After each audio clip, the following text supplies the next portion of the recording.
فیصلہ وہی جو ہو چکا.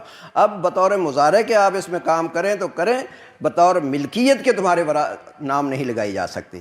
فواللہ الذی باذنہ تقوم السماء والارض لا اقضی فیہا قضاء غیر ذلک، قسم ہے اس ذات کی کہ جس کے حکم سے یہ زمین و آسمان قائم ہے. اس میں وہ پہلا فیصلہ جو رسول اللہ نے کیا، رسول اللہ کے بعد حضرت ابوبکر کا اس پر عمل رہا، اور پھر میں اپنے 2-3 سال یہ جو کر رہے ہیں، اس کے علاوہ اور کوئی فیصلہ نہیں. فَإِنْ عَجَزْتُمْ عَنْهَا فَادْفَعُوهَا، اگر تم اس کو نہیں سنبھال سکتے ہو پھر یہ زمین ہمارے قبضے دے دے اور ہم بیت المال والے اس کا وہ کنٹرول کریں گے. چنانچہ اسی انداز میں وہ رہی کہ حضرت عباس تو دستبردار ہو گئے تھے، سیدنا علی رضی اللہ تعالیٰ عنہ کے پاس وہ زمین رہی، حضرت کے بعد ان کی نسل کے اندر رہی، اور یہ عرصہ تک ایسا رہے.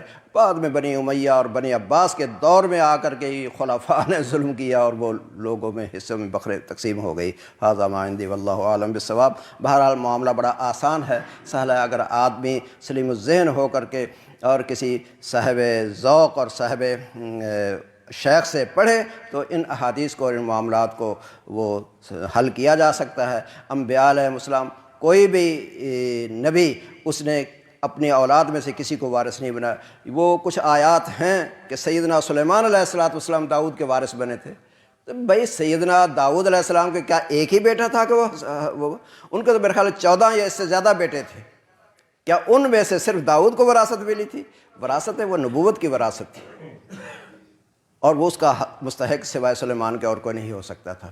اسی طرح رسول اللہ صلی اللہ علیہ وسلم کی وراثت، مالی وراثت کوئی نہیں ہے، باقی وراثت وہ جو بھی حاصل کرنے کی کوشش کرتا ہے اور کی ہے وہ اللہ کے رسول نے اپنا علم نبوت وہ اپنی امت کے اندر تقسیم کیا. اللہ رب العالمین بھی ہمیں توفیق عطا فرمائے کہ آپ علیہ السلام کی یہ میراث نبوت، توحید، سنت اور شریعت اسلامی ہے، یہ قرآن، یہ ہم حاصل کرنے کی کوشش کریں تو اللہ رب العالمین اسی پر استقامت عطا فرمائے. اور اللہ کے رسول صلی اللہ علیہ وسلم کے بعد اہل بیت کا اکرام، احترام، اعزاز وہ ہم پر فرض ہے. ہم ان کے لیے ہمیشہ دعا کرتے ہیں، اور ہماری اس وقت تک نماز پوری نہیں ہوتی جب تک اپنی نماز کے آخر میں کیا کر لیں، اللہم صلی علی محمد وعلی آل محمد. آل محمد سے محبت تو ہمارے ایمان کا حصہ ہے.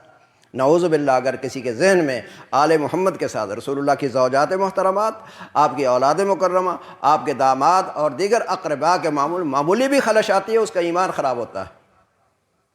اور ہم جب بھی ان کا نامی لیتے ہیں ہماری زبانوں پر بڑے محبت کے ساتھ، بڑی پیار کے ساتھ رضی اللہ تعالی عنہ کے لفظ جاری ہوتے ہیں. تو اللہ رب العالمین ہمیں اہل بیت کے ساتھ، یعنی سیدہ فاطمہ ہیں اور اس سے پہلے دیگر آپ علیہ السلام کی دختران مبارک ہیں، اور حضرت علی کے بعد آپ کی اولاد حضرت حسن ہیں، حسین ہیں، وہ سارے کے سارے ہمارے ایمان کا حصہ ہیں. ہم ان سے محبت کرتے ہیں. اللہ رب العالمین ہمیں اہل ایمان کے ساتھ رکھے اور اسی پر موت آئے اور انہی کے ساتھ ہماری بعثت ہو. اللہ رب العالمین استقامت عطا فرمائے. اقول قولی ھذا وآخر دعوانا الحمدللہ. باقی اگر کوئی دوسرا مضمون ہے تو انشاءاللہ شیخ صاحب بیان کریں گے.